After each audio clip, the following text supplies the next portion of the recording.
자, 반갑습니다. 현재 시간 7월 14일 일요일이고요. 15시 18분을 지나고 있습니다. 자, 우리 두산입니다. 두산이 이제 다음 주면 발표가 나죠. 원전에 대해서 발표가 납니다. 현재 프랑스와 지금 우리나라가 접전을 펼치고 있는 상황이고요. 저는 당연하겠지만 우리나라가 될 확률이 너무 높다. 그러면은 우리나라가 됐을 경우에 가장 수혜를 받을 수 있는 기업이 두산 에너빌리티다 라고 생각합니다. 그렇기 때문에 우리 현재 보유 중이신 주주님들 걱정하지 마시고 오늘 영상에서는 당연하지만 중요한 부분들 설명해 드려 볼 겁니다. 첫 번째는 당연하지만 주요 타점이죠. 우리가 월요일날 어떻게 흐름이 될 것인지, 그러면 지지선과 저항선을 알아둬야 되겠죠. 어디가 돌파되면 추가적인 상승이 나오는지, 혹은 하락할 경우에도 우리가 어떻게 대응해야 되는지 항상 이 대응 관점을 중요하게 보셔야 합니다. 그리고 두 번째는 재료죠. 아까 설명드렸지만 원전에 대해서 우리나라가 될 수 있는 가능성, 그리고 그 중에 두산이 가장 큰 수혜를 받을 수 있는 이유에 대해서 설명드리고요. 그 다음에 재무지표 짧게 볼 겁니다. 마찬가지 우리는요, 항상 에너빌리티를 매도할 준비를 해야 돼요. 장중에 정리를 해야 되기 때문에 내가 장중에 시식에 대응할 수 있는 방법들도 제가 설명드릴 거고, 마지막에는 종가 베팅 종목입니다.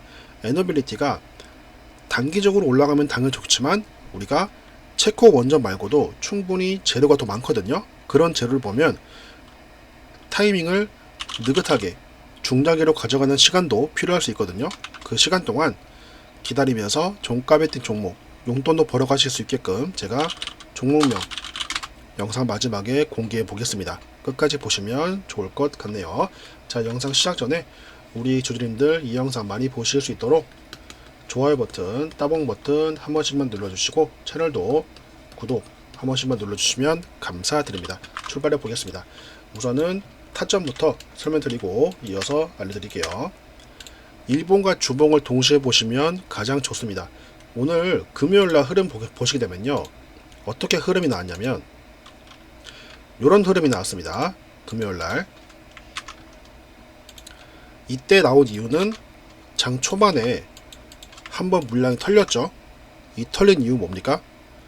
두산그룹이 지분구조 변경 공시가 뜨면서 에너빌리티가 상대적으로 안 좋은 흐름이 나왔기 때문에 물량이 털린 거예요. 요거는 이제 지분구조로 인한 매도라 보시면 되겠고, 마찬가지 한 번 더 22분에 물량을 잡아주고 다시 내리고 결국 올리면서 마감이 되었습니다. 일봉상으로는 아래 꼬리가 달린 거죠. 자, 그러면 지분 구조에 대한 단기성 악재는 이 두 흐름으로 반영이 된 겁니다. 나머지는 에너빌리티의 순수 제로로 수급을 끌어올린 거죠.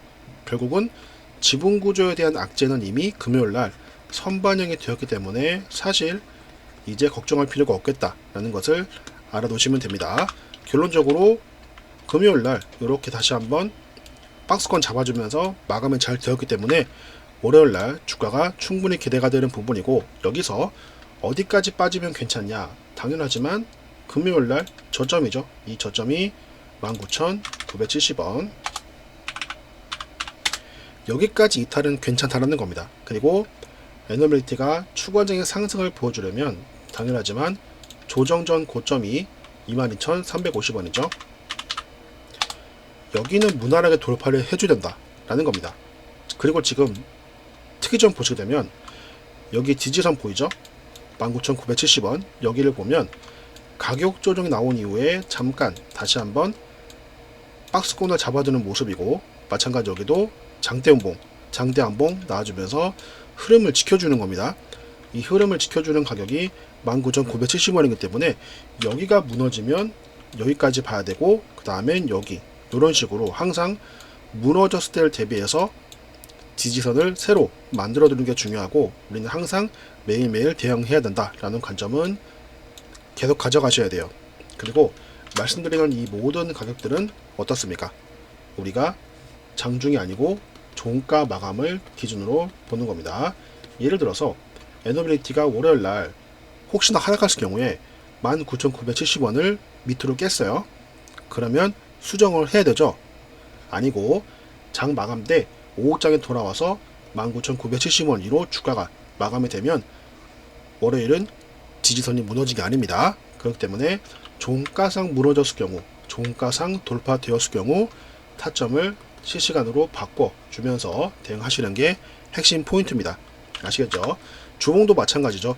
주봉은 사실 우리가 조금 더 멀리 보는 관점에서 대응하는 건데, 돌파를 시켜주면 좋은 가격 두 군데 잡고 이 가격이 23,000원, 그리고 그 위로는 26,700원. 네, 여기는 아마 당분간 유지가 될 것 같아요. 그래서 여기도 마찬가지로 종가상 돌파를 시켜주는가 라는 게 중요하고, 그리고 지지선 보게 되면 대충 여기, 그 다음에 이 정도 볼 수 있겠네요. 여기는 22,000원, 그리고 한 번 더 가면은 18,900원. 네, 요렇게 보는 겁니다. 지지선과 저항선을 기준 잡는 기준은 맞고 떨어지는 구간, 고점, 조정 전 고점, 그리고 조정 전 고점, 마찬가지 조정 전 고점. 요렇게 항상 고점을 기준으로 저항선과 지지선 그어두면서 해당 가격이 돌파되거나 이탈되었을 경우 마찬가지 타점을 계속해서 수정하시는 게 중요합니다. 실시간 대응이 핵심이라는 거죠. 네, 그러면은 주봉상, 일봉상 흐름 체크하고 이제는 에너빌리티의 재료 살펴보도록 하겠습니다. 재료는 어려운 게 없습니다. 네,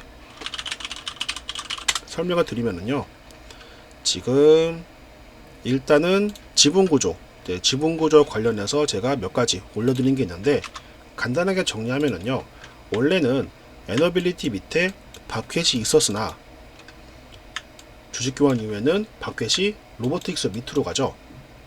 바퀴에서는 어떤 회사입니까? 실적이 잘 나오는 회사고 두산그룹 중에 현금이 가장 많은 회사입니다. 이렇게 되면 에너빌리티가 현금으로 좀 어려울 때, 혹은 로보틱스가 현금으로 조금 어려울 때 바퀴에서 현금을 갖다 쓸 수 있는 건데, 이 갖다 쓸 수 있는 가능성이 없어져서 단기적인 악재로 발현되는 모습이고, 그래서 로보틱스는 금요일날 주가가 20% 넘게 올라가면서 마감이 되었죠. 상대적으로 로보틱스한테는 가장 큰 수혜입니다. 이번 지분구조 변경이. 이런 것들도 여러분들이 알아두셔야 금요일날 왜 이렇게 아래꼬리가 심하게 달렸지? 라는 것을 파악할 수 있는 거고요. 그래서 시나리오 살펴드리게 되면, 결국 제 생각에는 기업이 주식이 올라갈 수 있는 가장 중요한 부분은 실적이라고 생각합니다. 네, 모든 가장 기본적으로 보는 거예요. 그래서 신규 수주가 있다는 거, 그 다음에 체코 요거 발표 대상 있다는 거, 그리고 두산은 체코 외에도 26년 폴란드 원전, 그 다음에 미국의 뉴스케일 파워 지분 투자하면서 뉴스케일 파워의 새로운 프로젝트에 따라서 2조가량의 다시 한번 실적을 수주 잔고를 노려보시는 부분들을 체크해 보시면 됩니다. 자, 그러면 지금 현재 프랑스와 경쟁 상태인데, 프랑스는 왜 안 될 가능성이 높은가 라는 것을 당연히 알아두면 좋겠죠. 자, 중요한 부분들만 설명해 드리면요, 우선 프랑스가 안 될 경우는 사실 크게 한 가지입니다. 에너지 안보 측면입니다. 이게 무슨 말이냐면, 국제적으로 인식이 안 좋을 가능성을 대비하는 건데, EDF는 지금 러시아 로사톰으로부터 기자재를 납품받고 있죠. 러시아 원자력 사업과 깊은 유대 관계를 맺고 있다라는 거죠. 지금 러시아가 뭐하고 있습니까? 푸틴이 우크라이나 침공하고 있죠. 강제적으로 침공했습니다. 그리고 아직 전쟁은 끝나지 않았습니다. 전쟁도 계속 진행이 되고 있죠. 체코는 러시아와 거리두기 하고 있는 중입니다. 근데 이 거리두기 하고 있는 나라와 프랑스는 어떻게 협력을 하기 때문에 당연하지만 안보적인 차원에서 EDF를 채택하는 건 상당히 어려울 거다. 그렇기 때문에 이제는 우리나라가 될 가능성이 매우 높다라고 생각하는 부분이고요. 여기에 대해서 두산이 왜 가장 큰 수혜를 받을 수 있는지 라는 걸 보게 되면, 마찬가지 여기에 잘 나오고 있는 부분인데, 30조에서 에너빌리티가 얼마를 가져올 수 있냐라는 게 중요합니다. 자, 증권업계에 따르면은 대표 원전주는 에너빌리티, 한전기술, 다음에 KPS 등등등 있죠. 등등등 있는데, 여기서 에너빌리티가 얼마를 가져올 수 있냐, 이게 중요한 거죠. 전부 다 가져온 건 아니에요. 그리고 보시게 되면은 이제 원자력 기술 이전 및 산업화 협력 40% 이상 지분 투자, 이에 가장 부합하는 수출국은 한국이다 라고 밝혔습니다. 이 기사에는 나와 있지 않은 것 같은데 다른 기사 보고 설명드릴게요. 네, 기사에 다 있습니다. 여기서 나와 있나요? 잠깐만 볼게요. 오래 걸리는 게 아니니까 살펴보면서 두산이 얼마를 가져올 수 있고, 그 다음에 이 두산이 체코를 시작으로 해서 폴란드까지 원전이 이어지는 부분이기 때문에 당연히 이런 기본유익 수치들도 알아두시는 게 굉장히 중요합니다. 여기에 나와 있었나요? 잠시만요. 좀 볼게요. 여기 있네요. 자, 체코 원전 총사업비가 30조죠. 네, 이 중에 순공사비가 19조인데 여기서 에너빌리티 가져오는 것은 얼마죠? 8조입니다. 거의 순공사비 중에 절반이 살짝 못 미치는 금액을 에너빌리티가 가져오는 거죠. 그렇기 때문에 가장 큰 수혜를 받을 수 있는 기업은 거의 뭐 확정하다시피 해도 봐도 무방합니다. 원전 관련주들이 많아요. 근데 그 관련주 중에 지금 단기적으로 움직이는 것은 당연히 이제 수단매 측면 따라서 움직였다가 당연히 두산이 본격적으로 부각받게 되면 수급은 결국 여기로 쏠릴 수밖에 없습니다. 실제적으로 실적이 나오는 기업이 두산이기 때문에 그런 관점으로 보시면은 지금 다른 기업들 잠깐 급등하고 좀 빠지고 있죠. 걱정하지 마시고 두산만 편하게 홀딩하시면서 가져가시면 큰 문제는 없을 것이다 라는 말씀을 드려보겠습니다. 아시겠죠? 자, 그래서 제가 이렇게 여러분들 실시간적인 부분들도 한번 참고해 보려고 설명을 드렸는데요. 이 영상이 아무래도 나중에 보시는 부분이다 보니까 사실 영상을 보실 때는 내가 실시간으로 뭔가 대응하기가 불가하죠. 매도를 못합니다. 그래서 제가 이런 부분들을 고민을 많이 했는데, 자, 그래가지고 우선 설명드렸지만 이렇게 텔레그램을 만들어 둔 겁니다. 텔레그램은 당연하지만 실시간 제가 브리핑을 드릴 수가 있죠. 그래가지고 내가 월요일부터라도 들어와서 실시간 타점 차트를 받아보고 싶다, 매도 가격 궁금하다 하시는 분들은 오른쪽에 제가 입장 방법을 쭉 정리해 뒀습니다. 이 방법 보시면서 천천히 잘 따라오시면 되는데, 설명을 짧게만 드려보면요, 우선은 뭐 현대 구독자분들 같이 함께하고 있고, 다음에 입장 비용은 절대 없습니다. 100% 무료라는 점 약속드리고요. 밑에 있는 번호로 제 개인 번호 010-4861-8714 제 개인 번호로 입장 두 글자만 남겨주시면 됩니다.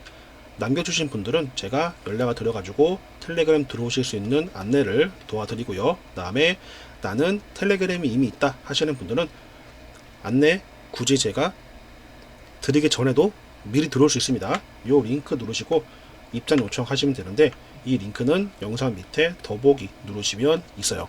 그리고 나는 혹시나 텔레그램이 부담스럽고 문자만 좀 받고 싶다 하신다면 입장이라 보내지 마시고 입장 문자 이렇게 4글자 남겨주시면 제가 문자로 정리해서 남겨드리도록 하겠습니다.